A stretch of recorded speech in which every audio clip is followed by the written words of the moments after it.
Welcome back students, आप सबों का स्वागत है आपके अपने प्यारे यूट्यूब चैनल पे। आज के इस वीडियो में मैं आपको बहुत ही खास चीज़ बताने जा रहा हूँ। वीडियो को एंड तक देखना, आपको बहुत सारी नॉलेज यहाँ पे मिलने जा रही है। तो आज के इस वीडियो में हम लोग कॉन्सोनेंट डायग्राफ पढ़ेंगे। डायग्राफ क्या है, कॉन्सोनेंट डायग्राफ क्या है, ये हम लोग समझेंगे, है ना। तो वीडियो को एंड तक देखना, बहुत सारी रोचक जानकारी यहाँ पे मिलेगी। यदि आप सही ढंग से पढ़ना चाहते हैं तो आज की वीडियो आपके लिए बेहद ही ज़रूरी है ना। चलिए देखते हैं हम लोग आज कॉन्सोनेंट डायग्राफ। रीडिंग जब करते हैं तो डायग्राफ काफ़ी ज़्यादा इम्पॉर्टेंट रोल प्ले करता है। तो कॉन्सोनेंट डायग्राफ हम लोग आज के इस वीडियो में देख लेते हैं। सबसे पहले इसका डेफिनेशन देख लें कॉन्सोनेंट डायग्राफ का। कॉन्सोनेंट डायग्राफ का देखिए, consonant digraphs are groups of two consonants that make a single sound. देखिए, कॉन्सोनेंट डायग्राफ जो होते हैं ना, वो consonant digraphs are groups of two consonants, यानी दो कॉन्सोनेंट का एक ग्रुप होता है जो कॉन्सोनेंट डायग्राफ कहलाता है, लेकिन उसका एक सिंगल साउंड होना चाहिए, यानी साउंड जो है वो एक होना चाहिए। तो देखिए यहाँ पे कॉन्सोनेंट डायग्राफ जो है ना, वो दो कॉन्सोनेंट का एक ग्रुप होता है और उससे एक साउंड निकलना चाहिए, एक ध्वनि निकलना चाहिए, तो वो कॉन्सोनेंट डायग्राफ होता है। मैं आपको फिर समझाता हूँ। देखिए, कॉन्सोनेंट डायग्राफ्स जो होते हैं ना, दो कॉन्सोनेंट का एक संयुक्त ग्रुप होता है, एक ग्रुप होता है जिसका कि एक सिंगल साउंड होता है, जिसका साउंड एक सिंगल होता है। अब देख लो, वॉवेल जो होते हैं ए, आई, ओ एंड यू, ये वॉवेल है ना। और जो कॉन्सोनेंट क्या हो जाएंगे, कॉन्सोनेंट हो जाएगा इनको छोड़ करके, ए, ई, आई, ओ, यू को छोड़ करके ये सभी कॉन्सोनेंट है। और कॉन्सोनेंट, जब कॉन्सोनेंट आपस में ग्रुपिंग करते हैं और उसका कोई एक साउंड होता है तो वो कॉन्सोनेंट डायग्राफ होता है ना। कॉन्सोनेंट डायग्राफ, समझ गए बात को? फिर से दोहराता हूँ। कॉन्सोनेंट डायग्राफ, जब कॉन्सोनेंट का ग्रुप होता है और उसका एक साउंड होता है तो वो कॉन्सोनेंट डायग्राफ होता है। उदाहरण से मैं आपको समझाने का प्रयास करता हूँ। यहाँ पे आप देख पा रहे हैं कि देखो, एस और एच दोनों कॉन्सोनेंट हैं। यहाँ पे दो कॉन्सोनेंट हैं, लेकिन इसका जो साउंड है वो एक है, वो सा है।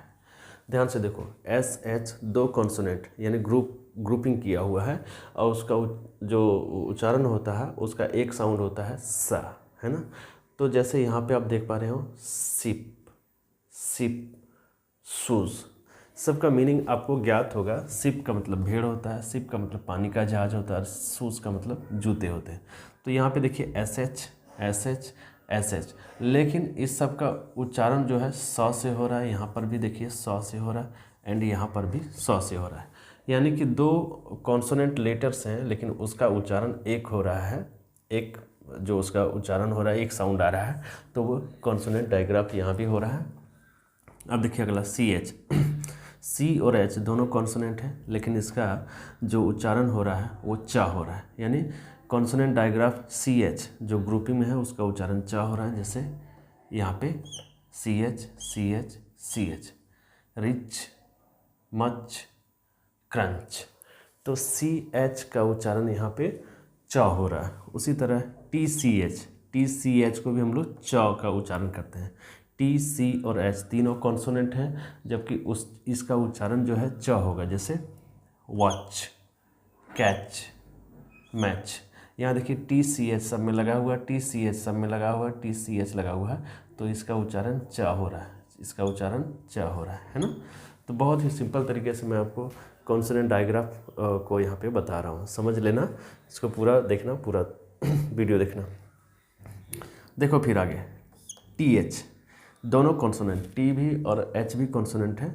इसका जो है उच्चारण जो है एक साउंड आएगा था, जैसे थिक, थ्रो, टी एच है, टी एच है, तो इसका उच्चारण जो है वो एक साउंड आएगा जो था है, था, थिक, थ्रो इत्यादि जितने भी हैं। अब देखो के एन, के और एन दोनों कॉन्सोनेंट हैं और इसका उच्चारण आता है ना। जैसे यहाँ पे, यहाँ पे, यहाँ पे क्या पढ़ते हैं आप, के एन ओ डब्ल्यू, नो, यहाँ पे पढ़ते हैं नॉक, यहाँ पे पढ़ते हैं नॉलेज। तो यहाँ पे के एन नौ आ रहा है, ना आ रहा है, ठीक है। चलिए फिर उसी तरह हम लोग आगे बढ़ते हैं। पी एच दोनों कॉन्सोनेंट है, पी और एच दोनों कॉन्सोनेंट है, और जबकि इसका जो एक साउंड आता है वो क्या आता है, फा, पी एच को फा। तो यहाँ पे देखिए पी और एच दोनों कॉन्सोनेंट मिले हुए हैं, जो कॉन्सोनेंट डायग्राफ है इसका उच्चारण आ रहा है फा। तो देखिए यहाँ पे फोन में पी एच लिखते हैं, फोनिक्स में पी एच लिखते हैं, ठीक है। तो देखो पी एच को हम लोग फा बोल रहे हैं, फा बोल रहे हैं, यहाँ पर भी फोनिक्स में फा बोल रहे हैं। यानी पी एच जो कॉन्सोनेंट डायग्राफ है वो एक साथ में आता है, पी और एच, और उसका उच्चारण जो है फा होता है, जो कॉन्सोनेंट डायग्राफ है ना। फिर हम लोग आगे बढ़ते हैं सी के। सी और के दोनों कॉन्सोनेंट हैं, जबकि इसका जो एक साउंड आता है का, जैसे यहाँ पे दिया हुआ, यहाँ पे दिया हुआ, यहाँ पे आप प्लक बोलते हैं, सी के को आप क बोलते हैं, चेक यहाँ पे क पढ़ते हैं, यहाँ पे टिक पढ़ते हैं, है ना, क पढ़ते हैं। तो यहाँ पे आप आसानी से देख पा रहे हैं कि सी के को हम लोग क पढ़ते हैं, सी और के दोनों कॉन्सोनेंट हैं, इसका एक साउंड आ रहा है का। तो इस तरह से इसको हम लोग जानेंगे कि ये कॉन्सोनेंट डायग्राफ है ना। चलिए अब हम लोग आगे देख लेते हैं।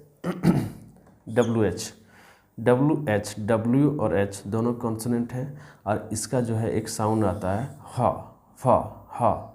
तो जैसे वैन में, वेयर में, वाई में, वाट में, सभी जो वर्ड हैं वो डब्ल्यू एच से शुरू हुए हैं, और इसका जो है प्रोनाउंसिएशन जो है डब्ल्यू एच का यहाँ पे हाव हो रहा है, हाव हो रहा है, वाह एक साथ में आएगा, है ना।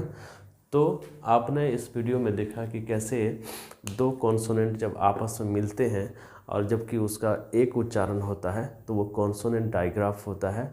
आपने इस बात को भली भांति से समझ लिया है। मुझे लगता है कि इसके बाद आपको किसी वीडियोस की ज़रूरत नहीं है, आप आसानी से लिख और पढ़ सकेंगे।